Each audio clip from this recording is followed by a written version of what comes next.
Good morning, everybody. It is officially day 80 of Heart and Hound Run to Save, where me, my two dogs, we're running every day to bring awareness to sudden cardiac arrest in people under the age of 25, to educate people on the amount of lives we lose every year due to sudden cardiac arrest, specifically young lives, and also educate on life-saving skills like CPR, and also provide education on preventative care and screenings that can be done to help prevent these deaths from ever happening, like the EKG, like the echocardiogram, and hopefully fund limited echoes for people age 12 to 22 with my partnership with MCOR Foundation. So that's Heart and Hound in a nutshell. Today we got a long run, about 16 miles this morning. Not feeling the best, got a sore throat, but we're going to work through it. We're going to make it work. We're going to get our 16 miles in. And coming off race week last week, so I did a half marathon on Sunday. We've kind of worked our way back up into mileage this week. Got 16 miles today. We'll finish off the week tomorrow with about 6 to 8 miles. Finishing this week right around 60 miles. So that's what we're looking at today. It's long run Saturday. It's about 4:30 in the morning. We're gonna get it in, then have the rest of our Saturday. Let's go. All right, buddy. I'm Missy. Oh, thanks, boys. What are you doing?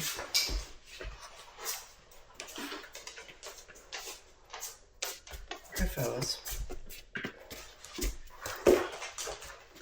Oh, dude. I love you. Hi, Missy. Hi, boys. You're not letting me stretch.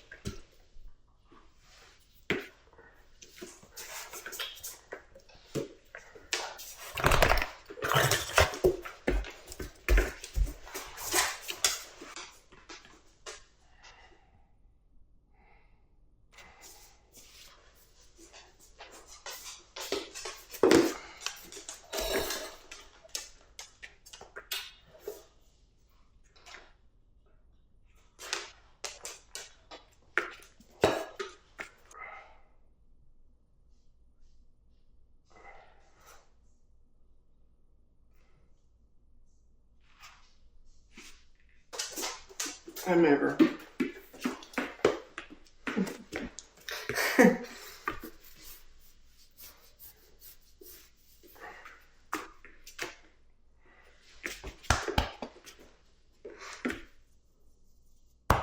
You showing off for the camera?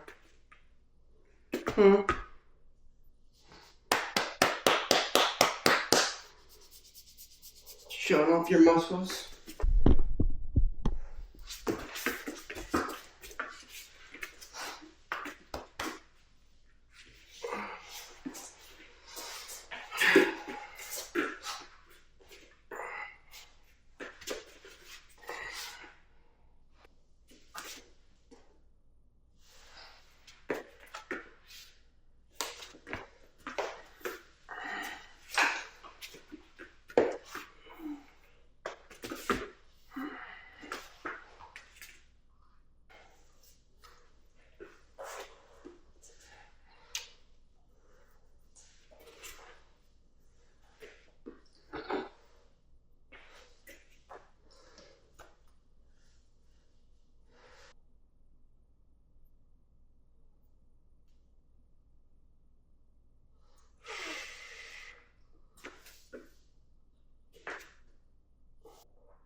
You ready, Moosey boy? Are you ready? Got your lights on? Turn your lights on. Now you're all lit up. Maybe? What about you?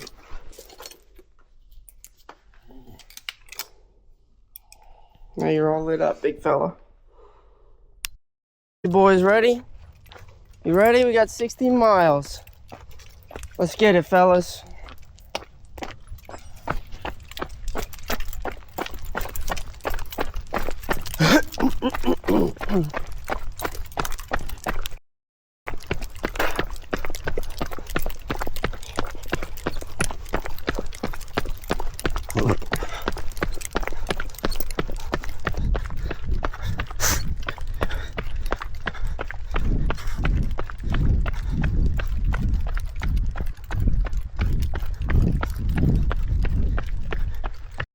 Absolute darkness.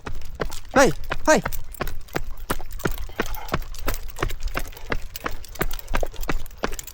Trusting ya. I'm trusting your navigational skills, Moosey and Maver.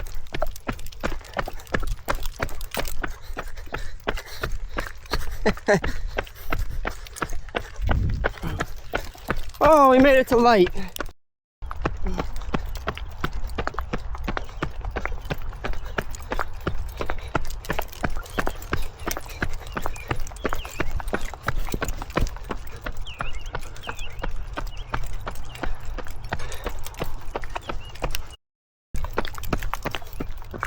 You know, after last week, my dogs ran the half marathon with me. Again, like I said, it was one of the greatest moments I've ever had, sports-wise, physical-wise. I had so many people coming up to me asking, how do your dogs run so far? How do you train them to do so much? Isn't that hard on them? And, you know, something I've learned running with my dogs every day is dogs are so much more capable than people give them credit for. Now, not all breeds are built to run like these two. Maverick being a Doberman, they were built for speed, for stamina, for endurance, and for power. They were built to be with their human all day long. That's what they were bred for. So they were built with a natural endurance. Moose, my lab pit, labs were built to be bird dogs, to be out hunting with their human all day long, running, playing, working. Pit bulls were built to work, built to hunt. So these dogs were built to run. They were built for endurance. And a lot of dog breeds out there are built for endurance, are built to be with their human all day long. That's what makes them happy. That's what fulfills them. That's what gives them purpose in life. I don't work my dogs like they were originally bred for. I don't hunt. I don't use Maverick as a personal protector. But they get their purpose from running with me. This is their job. This is their work for them. And they love it, and I love it too. Nothing makes me happier than being out running with my boys. So, exercise your dog, give them a purpose, give them a passion, and work your dogs. Stay healthy.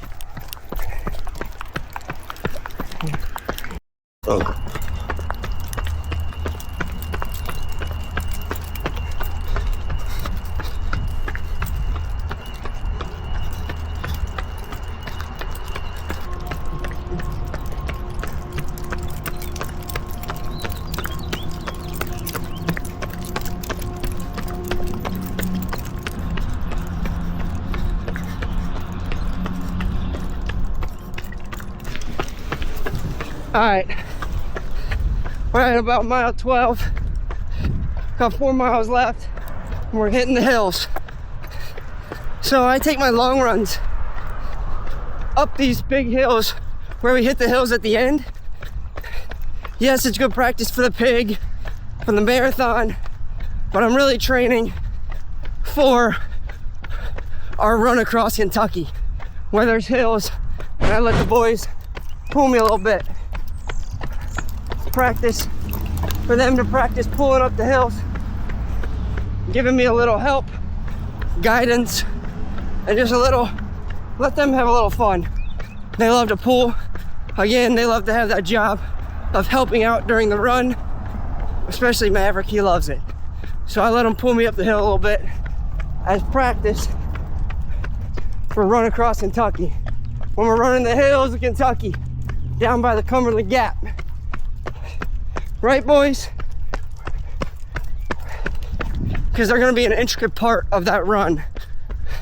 I plan to have them run every mile with me, unless something catastrophic happens where they just can't make it.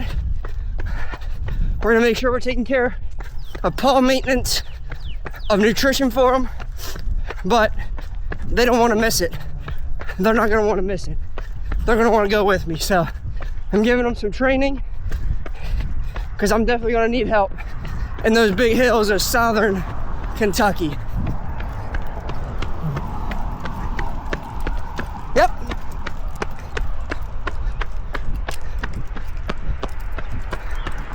Boys. Woo! Take it around the circle. Work it out. Walk it out. Oh. Oh. Good boys. Good boys. Woo! Woo! Just wrapped up 16 miles. Did it in 2 hours and 33 minutes. Kept pace in the 9 to 10 minute per mile range. Just keep it nice and easy. We had no race segments, no pacing segments, just a true endurance aerobic long run, building an aerobic base. Yeah, just building on top of what we already have established. Since we had a race on Sunday where we had a half marathon, this week was a little lighter.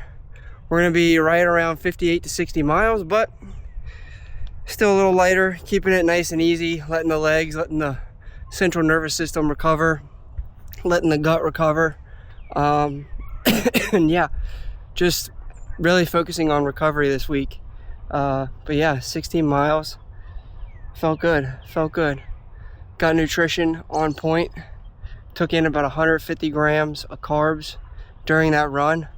One of those being a Carbs Fuel Original Gel, which has 50 grams of carbs, a 2-to-1 ratio of glucose to fructose, and then 2 of my homemade gel flasks with 50 grams of cane sugar each, which gives you 50 grams of carbs each. So 100 grams total in those, with a 1/4 teaspoon of salt. So about 800 to 900 milligrams of salt of sodium for the run. Was sitting around 50 degrees, so we were sweating this morning, so it was good to replenish the electrolytes. And then we took down about 1.5 liters of water between the 2 water bottles. We stopped and filled up one time. So really focused on nutrition, hydration, and yeah, just letting the legs come back to us after last week. It was a good week, right, boys? How we feel? How we feel, fellas? How you feeling, Lucy? Was that good? Was that a good run? Oh my goodness, the boys obviously crush it. They don't even bat an eye. They don't even bat an eye at 60 miles. They just come out here and get after it. That's what I love. That's what I love about them. They are truly loyal. They keep me accountable, and they keep me here. We're still here. We're still grinding, and it's because of them. So that's Saturday's long run in the books. 16 miles, 2 hours, 33 minutes. Stay healthy. Let's go. What's going on, everybody? Kyle back here with another weekly recap video where I recap my week of training for Heart and Hound Run to Save and upcoming races and events that I have coming up. So if you're new here, my name is Kyle Rust. I'm a heart survivor and a near-death experiencer, and I have committed myself to running 2,000 miles or more in the year of 2026 to bring awareness to the approximately 2,000 lives that are lost every single year due to sudden cardiac arrest in people under the age of 25. the people under the age of 25 is specific to me and my heart journey and my heart survivorship, because when I had open heart surgery, sudden open heart surgery, due to being unknowingly in heart failure, I was at the age of 22. So really, that's my big focus, is young people all around, and specifically because I was such a big athlete as a kid, playing a lot of sports, and I love sports in general, and I believe sports is one of the greatest things that kids can do to help build them and prepare them for life. I am really focused on young athletes. We hear every year and very frequently throughout a year of young athletes who fall over dead in the midst of practice, coming out of practice, at a game, and there's stuff being done to help prevent that, but I believe there needs to be more awareness around the fact that there's so many young lives being lost, as well as what is causing these events to happen and why they're happening, and what truly can be done to help prevent these deaths from ever happening, or give the baseline knowledge to families, to physical trainers, to athletic trainers, to medical staff that is at sporting events, to be able to know that a young athlete may have a heart condition, may have a heart abnormality. Then if that child goes into some sort of sudden cardiac arrest or has symptoms, those symptoms can be treated based off of the baseline knowledge of that child's heart. That is what I'm here doing. That is why I'm doing what I'm doing. And that is what I have committed myself to in 2026 and going on into the future. I don't want this to just be a 2026 1 year kind of off book thing that I do for a year and then move on. The running, I don't plan on stopping my running, my training. I love it. I've grown to love running and endurance training, from marathons to half marathons to ultra marathons, just running as a mode of exercise, and spending time with my dogs. If you're, like I said, if you're new here, I named this mission Heart and Hound because of my heart journey. That's what the heart stands for, is my heart journey. And the Hound stands for my two dogs and how they run with me every single day, how they are a vital piece in my heart recovery and my heart journey and story, and how they have helped me through my recovery journey, from physical recovery to my mental health recovery to my alcohol abuse recovery, to my religious and spiritual recovery. They have played an intricate role in all of that, so that's why it's Heart and Hound. I will get into more about the dogs in future videos.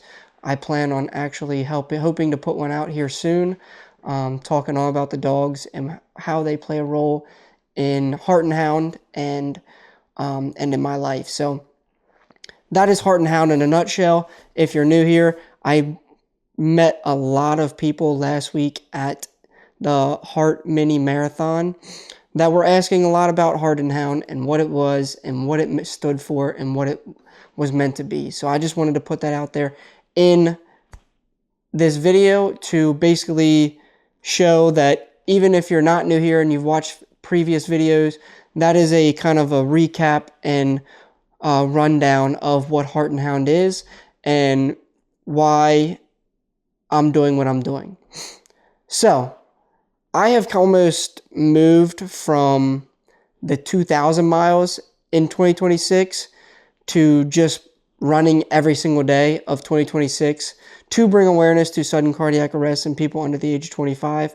I mainly made that shift because of my current training schedule and my training plan for the Heart Mini that I just did last week, for the Flying Pig full marathon I'm doing in the beginning of May, and the race that I recently added on that's in about a month, which is a 50K ultra marathon, 31 miles, based off of a kind of a backyard ultra style, where we're going to be running a 5K every hour on the hour, just running a 5K loop from a family friend's house around their area where they live. So I have that coming up here on April 18th. We got the Flying Pig Marathon on May 3rd.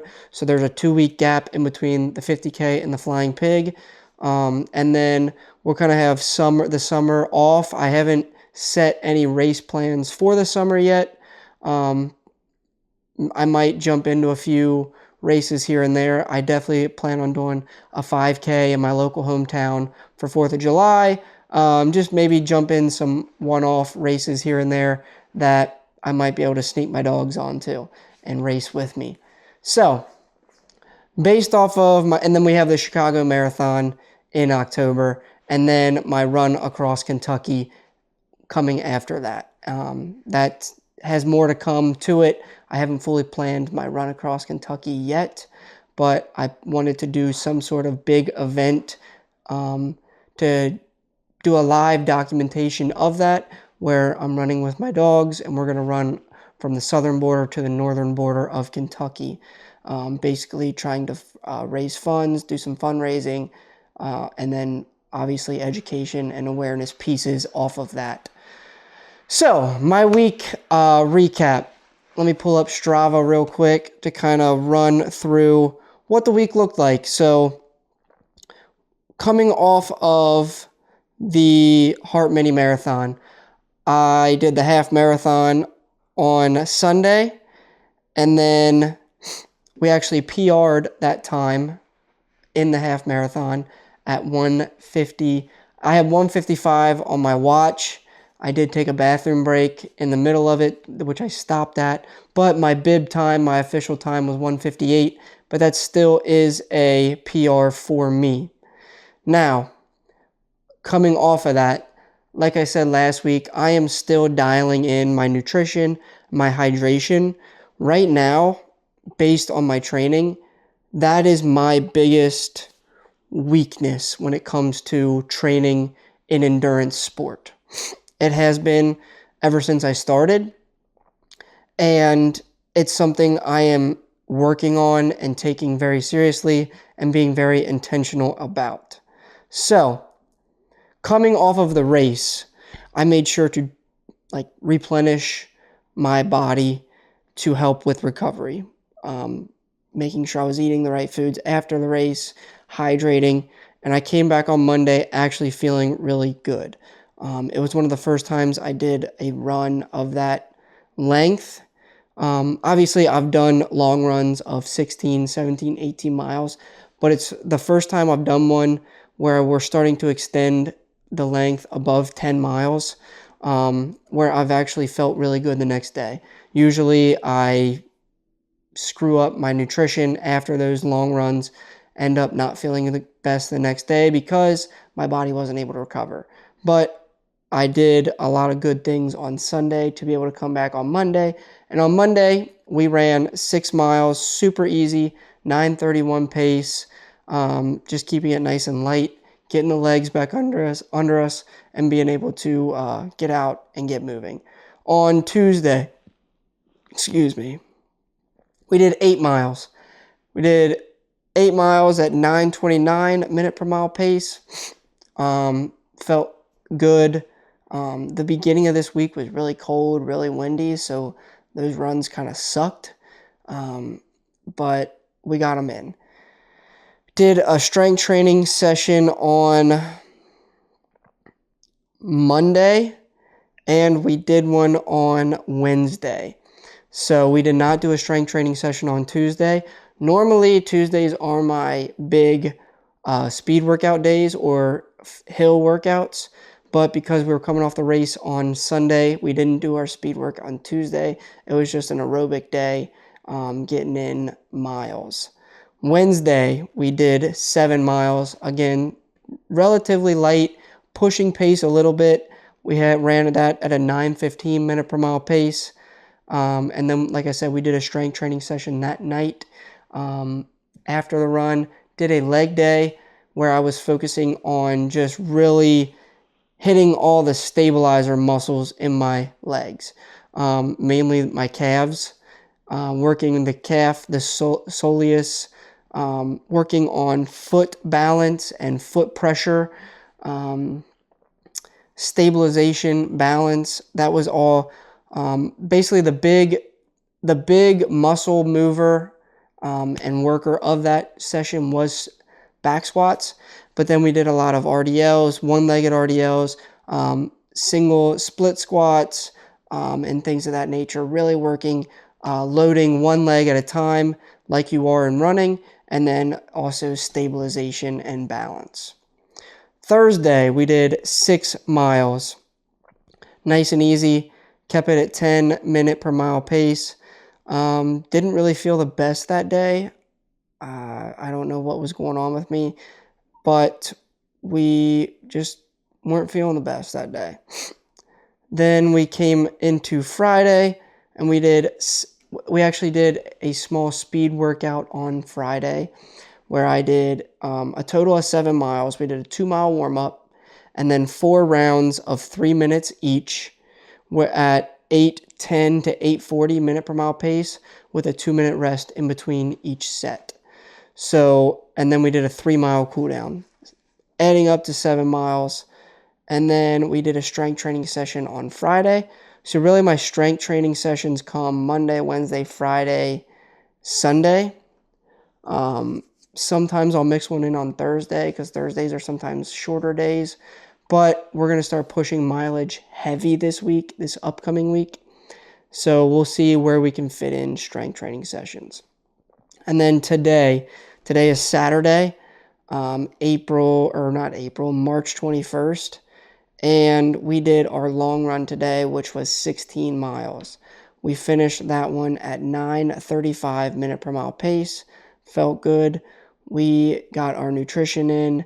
We got our hydration in before and during the run. And then I feel like I've done pretty good throughout the day today, making sure I am getting enough nutrition in for recovery of that workout.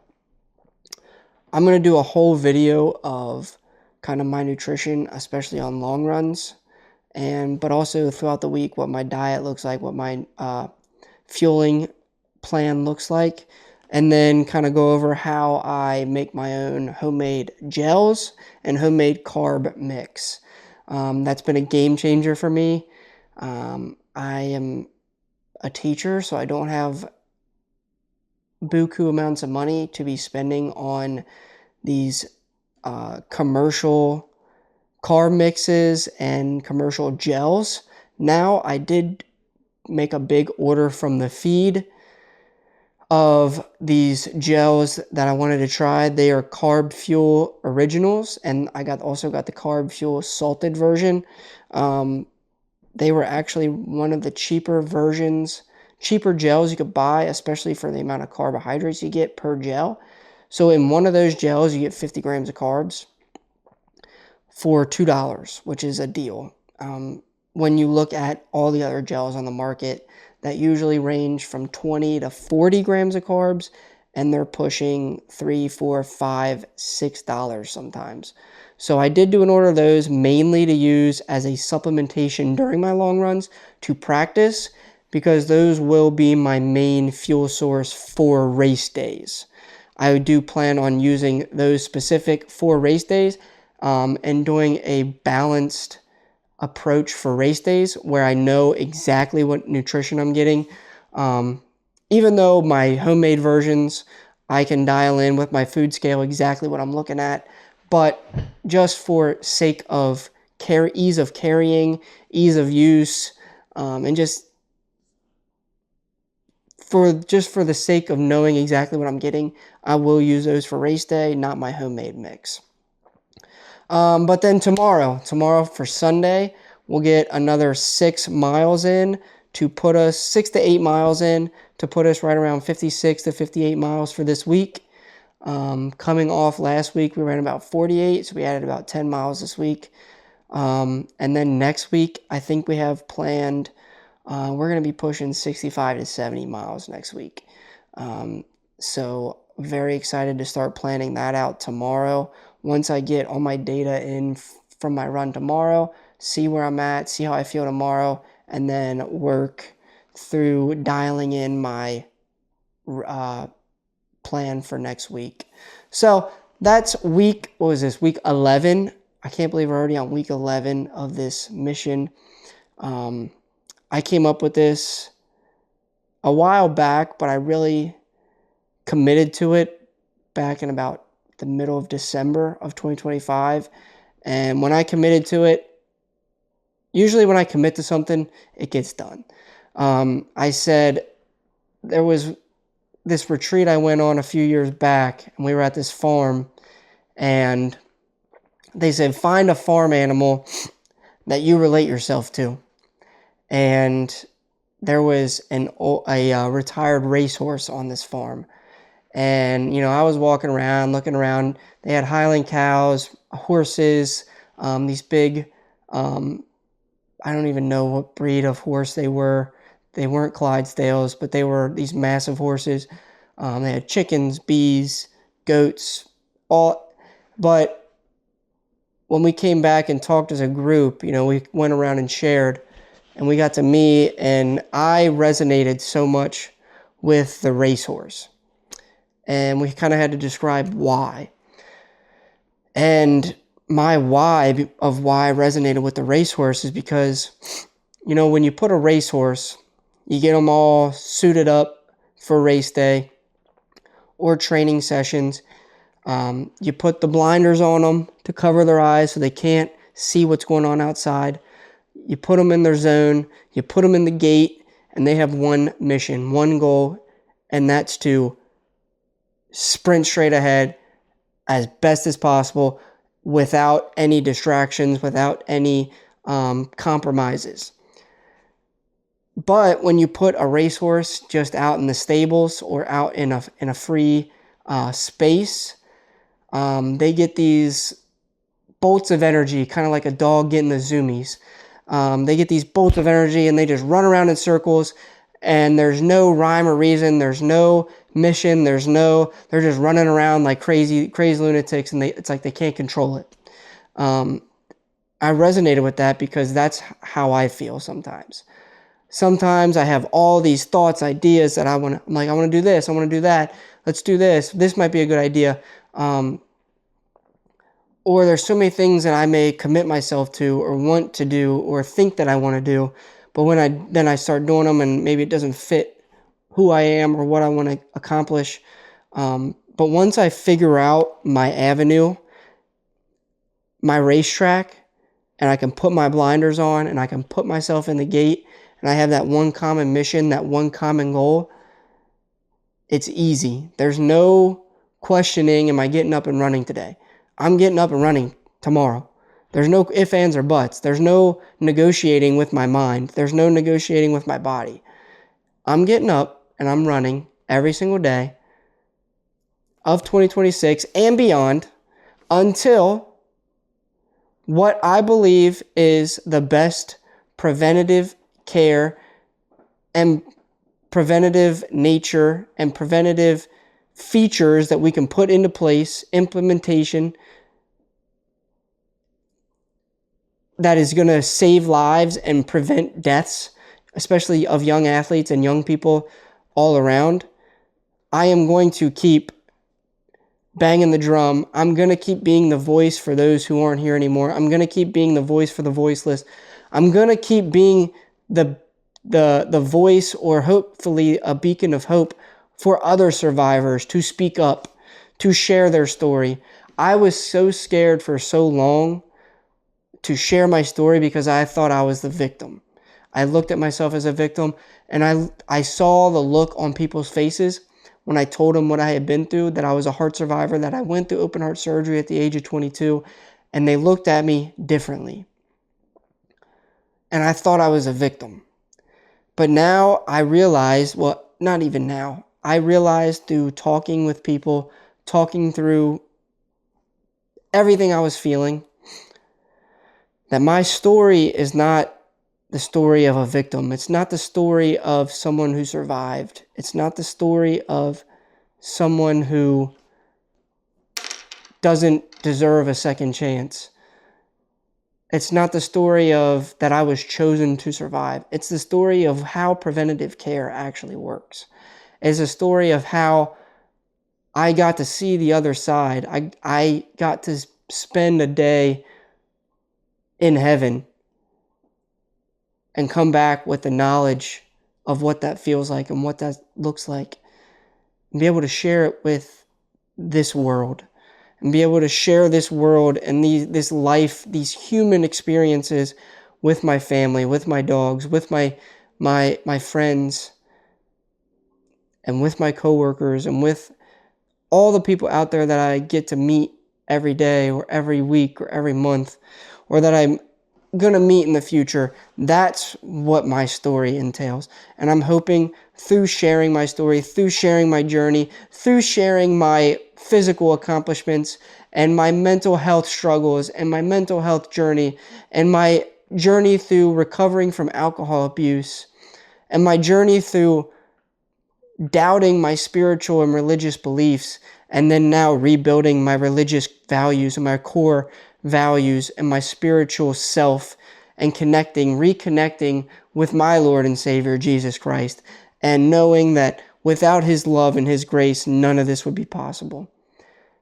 That's what my story is, and I hope it can be an inspiration, a beacon of hope that unto another survivor, I'm talking to you. You're not alone. You're not the only one who has felt these things. You're not the only one who can understand what you've been through. There's others out there that can understand. It took me a long time to understand that. But I'm here to say, I'm here. Other survivors are out there. So please, don't bottle it up. Don't hide. Don't run from it. Sink into it, because that's what ultimately has helped me, and I believe can help others. So I'm going to end it there. Remember, Heart and Hound is all about awareness, education, and prevention. Trying to impact and implement preventative health care and push into place using things like echocardiograms, like EKGs, like early detection surveys and screenings to prevent young deaths from ever happening. That is Heart and Hound Week 11 recap. I appreciate everybody watching. Please like, comment, subscribe. I truly appreciate it. Stay healthy, and let's heal hearts together. And remember, prevention is the standard, not the exception.